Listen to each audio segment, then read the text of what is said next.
C'est le baroud d'honneur des opposants au mariage pour tous. Mardi dernier, des milliers de manifestants crient leur colère après le vote de la loi à l'Assemblée nationale. En tête de cortège, l'infatigable Brigitte Bardot, l'icône médiatique. C'est elle qui incarne le combat devant les caméras. C'est elle aussi qui organise en coulisses les prises de parole avec les journalistes et qui recadre les militants un peu trop bavards. Isabelle, tu es porte-parole depuis quand? Non, très gentil. On va chercher les porte-paroles. Ce jour-là, c'est encore Brigitte Bardot qui occupe l'espace médiatique. Et pour la mise en scène de l'interview, voici le casting. Un homosexuel avec son drapeau gay et un militant trotskiste appelé en renfort. Ilan, notre camarade trotskiste. On va tourner comme ça. C'est l'image parfaite du combat dans l'unité qu'elle veut faire passer à la télé. Nous demandons au président de la République, encore une fois, et je voudrais que cette fois on le dise dans les médias, il faut soumettre le projet par référendum aux Français. Nous demanderons notre... Brigitte Bardot maîtrise sa communication. Pour les journalistes, elle est ce que l'on appelle un bon client.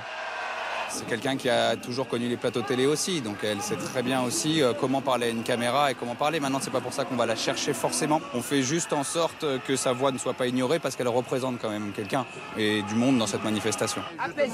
Un défilé entièrement encadré par Brigitte Bardot et son équipe de sécurité. Dans le cortège, elle veille à ce qu'aucune image de militants d'extrême droite ne s'incruste dans les reportages. Je ne veux pas voir de foulard et de blouson. C'est clair ? Quand un caméraman lui signale pendant une interview la présence de membres de Civitas, des intégristes catholiques, Brigitte voit rouge. Les gens de Civitas qui m'ont été signalés par ce jeune homme. D'accord. Alors il faut les sortir du cortège. Moi je peux pas vous aider, hein. Moi j'ai vu une personne et... alors faut pas me dire, il y a des gens de Civitas, je refais l'interview. Ok, on l'a fait. C'est la crainte de Brigitte Bardot, être caricaturée dans les reportages télé. On a lutté contre un front médiatique inverse qui veut nous faire passer pour des salauds, des homophobes. Bon, eh ben, c'est ce qui m'a été renvoyé là. Je ne suis rien de tout ça, soyez honnêtes. Autrement dit, les médias déformeraient l'image du mouvement. C'est ce que pensent aussi la plupart des manifestants. Certains accusent même les journalistes de sous-estimer l'ampleur de la mobilisation. Tout ce que j'ai vu à la télévision ces derniers temps, je dirais que c'était de la manipulation. Hein. Je dirais qu'on a été dans le mensonge. Hein. Je dirais qu'au niveau du nombre de manifestants qui ont été annoncés, c'est pas les journalistes ont répété ce qu'a dit le gouvernement. Du coup, pendant le défilé, les opposants au mariage pour tous affichent carrément leur méfiance envers les reporters. Mathieu Bock ouvre la manifestation pour Europe 1. Il enchaîne les interviews. Certains acceptent facilement de répondre aux questions, d'autres un peu moins. Je peux vous poser une question? On est trop nuls? Ah mince, Europe 1 ou les médias? Ah ok. Ce qui change par rapport aux autres manifestations, c'est qu'on nous demande notre avis tout de suite. Est-ce que vous êtes catholique? Est-ce que vous êtes baptisé? Qu'est-ce que vous pensez du mariage? Ils veulent absolument savoir à qui ils ont affaire, chose que moi j'ai très rarement vue dans d'autres manifestations. Et pour bien montrer leur hostilité, voici le grand jeu de certains manifestants, perturber les duplex des journalistes.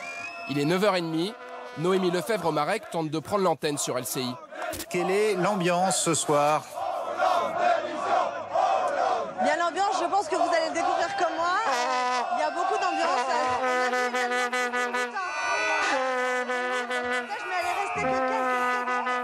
Oui, effectivement, beaucoup d'ambiance, on vous entend mal, on a compris.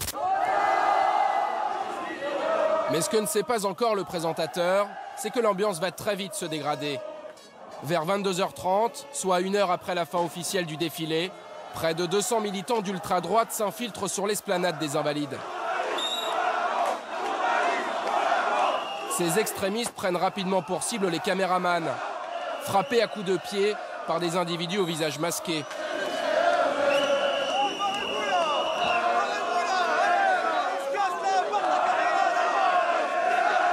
Face à la foule, une dizaine de CRS bloquent l'accès de l'Assemblée nationale. Ils sont eux aussi pris à partie. Ils répliquent avec du gaz lacrymogène. La police a reçu l'ordre de ne pas charger. C'est la consigne officielle depuis les incidents de la manifestation du 24 mars. Une canette est envoyée sur les journalistes, regroupés à droite des CRS. Ils reçoivent ensuite pendant plus d'une demi-heure une pluie de projectiles, bouteilles de verre, cailloux, pétards. Pour se défendre, certains reporters enfilent leur casque de moto. On essaie de se protéger comme on peut, on prend pas de risques inutiles pour une image, de se faire mal. Voilà. Attention à toi. Et rapidement, on déplore les premiers blessés du côté des journalistes. Ce photographe de l'AFP quitte les lieux, sonné, après avoir reçu une bouteille sur la tête. Vous êtes blessé, monsieur? Ouais, je suis blessé. Vous avez saigné? Ouais, ben oui. Ok, non, mais je reste pour savoir. Il est secouru par un bénévole de la Manif pour tous. J'ai pris en charge un journaliste blessé, je le mets en sécurité. 23 h, la tension monte encore d'un cran. Les militants d'ultra-droite nous prennent en chasse. Ça charge les journalistes, hein, vous voulez pas intervenir, non? Nous nous réfugions finalement derrière les CRS. Les journalistes. Pendant plus de 30 minutes, les forces de l'ordre sont assaillies. Les journalistes restent bloqués. Impossible de revenir sur la zone d'affrontement. Il retourne sur le mot de CRS. On va aller derrière, on va se faire démonter la gueule. C'est finalement vers minuit que les CRS vont charger. L'esplanade des Invalides retrouve progressivement son calme. Bilan de la soirée, 12 interpellations et 2 journalistes partis à l'hôpital. L'image de la Manif pour tous, écornée par la violence d'une poignée de casseurs.